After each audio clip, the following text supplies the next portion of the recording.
Yo, what's going on everybody? It's your boy Umakiri, coming at you live with some news from the continent.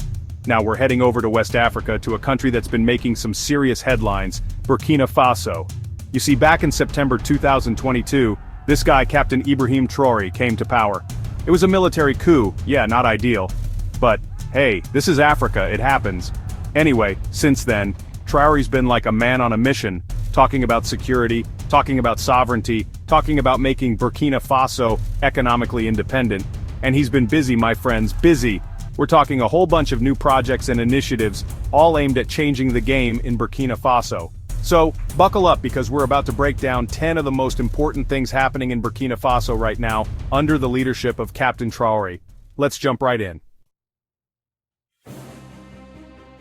First up, let's talk security. Burkina Faso, like a lot of countries in the Sahel region, has been dealing with these militant groups, you know, the kind that like to cause chaos and disrupt everything. But Traore, he's not backing down. He's launched this big recruitment drive for the Volunteers for the Defense of the Motherland, the VDP. These are like civilian defense forces, regular people stepping up to protect their communities. We're talking 50,000 new recruits. That's a whole lot of people saying, not in my backyard. And it's not just about manpower. Traore's also been working on getting new military equipment, because you know what they say, if you want peace, prepare for, you get the idea. Now where's he getting this new gear? Well, let's just say he's not afraid to look beyond the usual suspects. He's been strengthening ties with Russia and even cozying up to Mali and Niger, who also have some experience dealing with these kinds of problems. Now, while Traore's busy fighting terrorists, he's also got his eye on some serious construction projects. And I'm not just talking about fixing a few potholes here and there. No, this is next level. He's building a whole new presidential complex, and it's got this epic name, the Kosiom Presidential Palace. This thing is going to be massive, opulent, a symbol of Burkina Faso's strength and independence. Now some people might say, hold on, maybe focus on the whole terrorism thing first? And yeah, that's a fair point, but you gotta think about the message this sends. It's like Traore's saying, we're here to stay, we're building a future for Burkina Faso, and it's going to be glorious. Plus, who doesn't love a good construction project? It creates jobs, boosts the economy, and hey, maybe they'll let me design the swimming pool. I'm thinking infinity pool overlooking the city, you know, something classy. Alright, let's talk food because everyone's gotta eat, right? Traore knows this, and that's why he's launched this ambitious plan called the Agro-Pastoral and Fisheries Offensive. Catchy name, I know, but what does it actually mean? Well, it's all about boosting agriculture, livestock, and fishing in Burkina Faso. The goal is to make the country more self-sufficient when it comes to food and to create jobs in rural areas. And they're putting their money where their mouth is. We're talking a whopping $400 million investment. This money will be used to support farmers, improve irrigation systems, and modernize the agricultural sector. It's a bold move, but hey, you gotta feed the people, right? And who knows, maybe one day Burkina Faso will be exporting its delicious mangoes and juicy tomatoes all over the world. Chapter 4. Cashing in. Burkina Faso's battery power play. Now here's where things get really interesting. Burkina Faso, it turns out, is sitting on a gold mine. Literally. And not just gold, but lithium and manganese too. These are the minerals that power our phones, our laptops, our electric cars. And Traore, he's not about to let all that wealth go to waste. He's launched the Burkina Battery Initiative, which is all about processing these resources locally, creating jobs, and keeping more of the profits within the country. They've even partnered with a Russian company, African Invest, to build a gold refinery. Now I know what you're thinking. Russia again?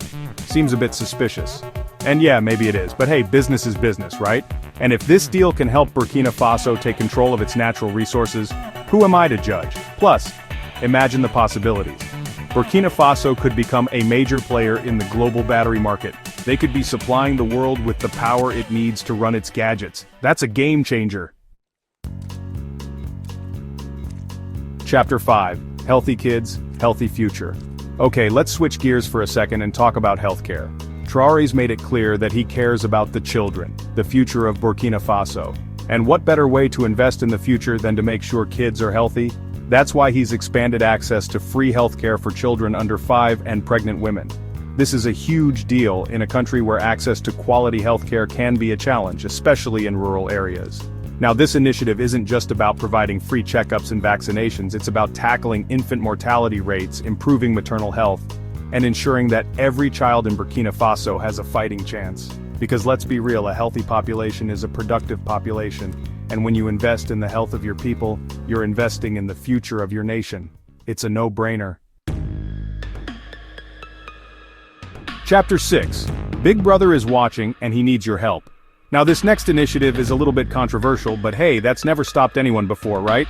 It's called the Citizen Watch Program, or as they say in French, Surveillance Civique. Basically, it's all about encouraging citizens to report corruption and suspicious activities to the authorities. Think of it like a neighborhood watch program, but on a national scale. Now some people are saying this is just a way for the government to spy on its own people. And yeah, there's always that risk, right? But Traore's argument is that this is about empowering citizens, giving them a voice, and fighting corruption. Because let's be honest, corruption is a big problem in a lot of countries, and Burkina Faso is no exception. So if this program can help root out some of that corruption, maybe it's not such a bad thing after all. Of course, only time will tell how this whole Citizen Watch thing plays out. Alright, let's talk infrastructure, because who doesn't love a good road trip? Traore's government has been investing heavily in road and infrastructure projects across the country. We're talking about rehabilitating old roads, building new bridges, and connecting rural communities to urban centers. Now this is important for a bunch of reasons. First of all, it makes it easier for people to get around, which is always a good thing. But it also facilitates trade, boosts tourism, and attracts foreign investment. Because let's be real, nobody wants to invest in a country where the roads are full of potholes. So, by investing in infrastructure, Traore's government is sending a clear message. Burkina Faso is open for business. Chapter 8. Feeding the minds of tomorrow. Now let's talk about education, because as we all know, education is the key to success. And Traore, he seems to get that. He's implemented this national school feeding program that provides free meals to students every day. Now this might seem like a small thing, but it's actually a big deal. For a lot of kids in Burkina Faso, especially those in rural areas, this might be the only proper meal they get all day. And when kids are hungry, they can't focus, they can't learn. So, by providing free meals, Traore's government is making sure that all children in Burkina Faso have an equal opportunity to succeed in school. Plus, it's a great way to support local farmers and boost the economy. It's a win-win. Chapter 9. The sun also rises on Burkina Faso's energy future. Alright, let's talk energy, because the world is moving away from fossil fuels, and Burkina Faso doesn't want to be left behind. Traore's government has launched this ambitious sovereign energy transition plan, and it's all about exploring renewable energy sources like solar power. Burkina Faso gets a lot of sunshine, so it makes sense to harness that power, right? But here's where things get really interesting. They're also exploring nuclear energy partnerships with, you guessed it, Russia. Now I know what you're thinking. Nuclear energy? In Burkina Faso? Are they sure about this? And yeah, it's a bold move, no doubt. But if they can pull it off safely, it could be a game changer, providing clean and reliable energy for generations to come. Chapter 10. Cleaning up the streets one broom at a time. Last but not least, let's talk about something that often gets overlooked. Sanitation. Nobody likes living in a dirty city, right? That's why Traore's government has launched Operation Clean Streets, these large-scale sanitation campaigns in cities across Burkina Faso. It's all about cleaning up the streets, collecting garbage, and promoting public health. Now this might seem like a small thing, but it's actually a big deal. A cleaner city is a healthier city, and a healthier population is a more productive population. Plus it just makes the city more pleasant to live in. And who doesn't want that? Outro: the future of Burkina Faso. So, there you have it, folks. 10 key projects and initiatives that Captain Traore's government is working on in Burkina Faso. Is it going to be easy? No, of course not. Burkina Faso is facing some serious challenges, from terrorism to poverty to climate change. But one thing's for sure, Traore's not afraid to shake things up, to try new things, and to chart a new course for his country. He's all about sovereignty, about anti-imperialism, about self-reliance. Will he succeed? Only time will tell. But one thing's for sure, Burkina Faso is a country to watch.